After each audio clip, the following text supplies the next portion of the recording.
Hello, my name is Joseph Pyatt. I'm a neurosurgeon, and I'm going to talk with you about racial disparities in mortality rates after traumatic brain injury in childhood based on data from the TQIP registry. So, racial healthcare outcome disparities are found wherever they're looked for. But those racial disparities must be mediated by other factors besides race, whatever race is. For our purposes, race is a designation that a parent makes to a hospital clerk. And from that standpoint, race can't possibly have any direct effect on mortality after trauma. So the effect of race must be mediated by other factors.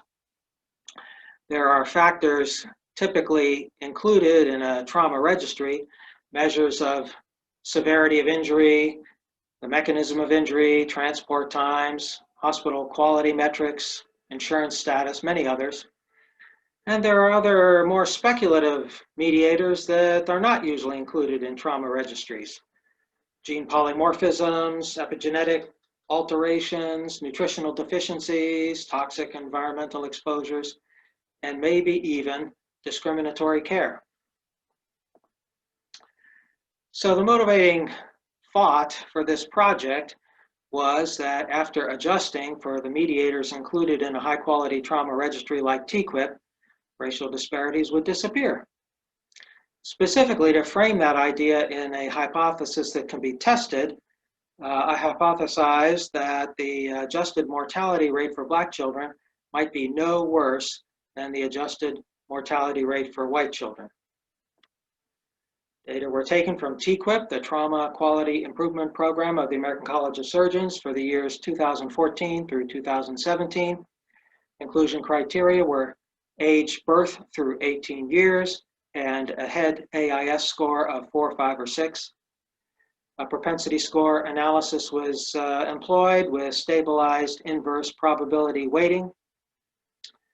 The core idea with propensity scoring in an analysis like this is to weight observations among Black children heavily if the associated covariates looked white, and to weight observations among white children heavily if the other covariates looked Black. And that way, the effect of those other covariates wash out, and all that's left to analyze is Blackness and whiteness. A non-inferiority analysis was undertaken to match the hypothesis, that is, that Black children were no worse off than white children. An a priori non-inferiority margin of 10% was selected and an alpha of 0.05. So there were 2320 observations among Black children, 7273 among white children.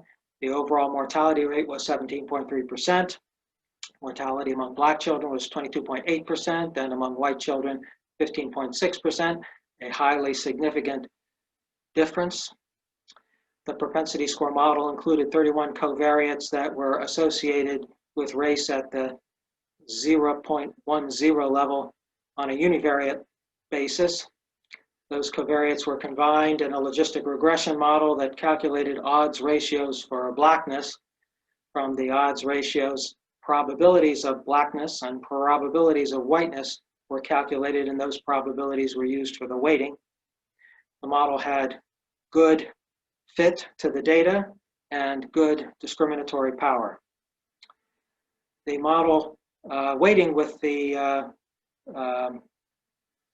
probabilities produced a very good balance among covariates associated with mortality. I'll show you that in a minute, confirming that your matching, probability score matching, produces good balance is a necessary step to affirm the validity of the propensity score analysis.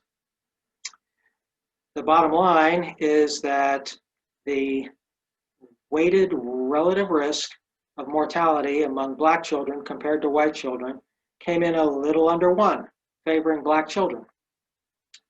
That estimated relative risk had confidence intervals, and the upper limit was 1.0865.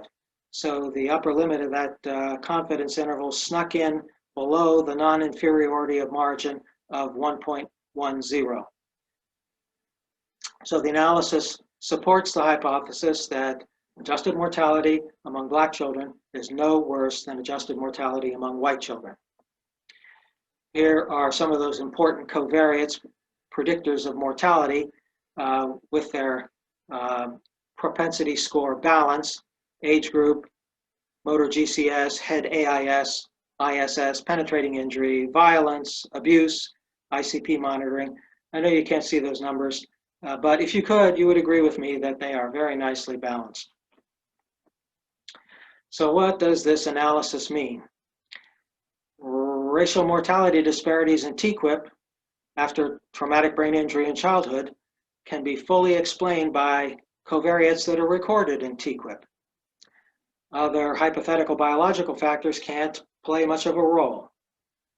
Discriminatory practices can't play much of a role in mortality rates either. Although they may be present, they don't play much of a role in outcome. And a reservation, this analysis is not generalizable to adults or to other healthcare systems besides centers participating in TQIP or to other kinds of trauma. That's what I have to say. Thank you very much.